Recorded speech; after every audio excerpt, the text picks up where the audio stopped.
نقول لكم تحايا فخامة رئيس مجلس القيادة حفظه الله،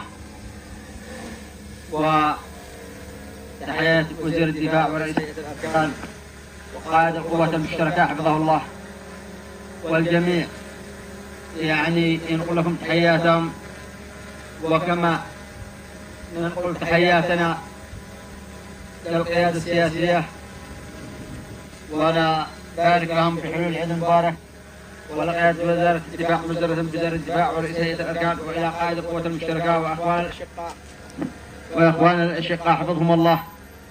وبالنسبة لعيدنا هو أفضل عيد، ما فيش أفضل من عيدنا بالجبهات إطلاقا.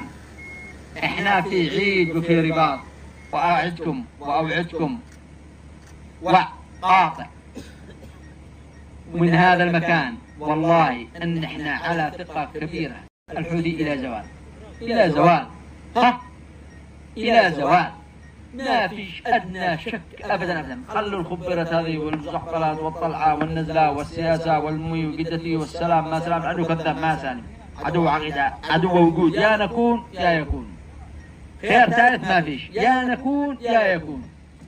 احنا ما نحاول حزب نكون احنا في خندق، ولا نحاول جهة، ولا نحاول زعطان، بس احنا نحاول عدو يكون او ما نكون. فاحنا امام خيارين، نكون او لا نكون، لكن معانا الا خير واحد والله ان احنا نكون. وتذكروا كلامي وان احنا في صنعاء، والسلام عليكم ورحمة الله وبركاته.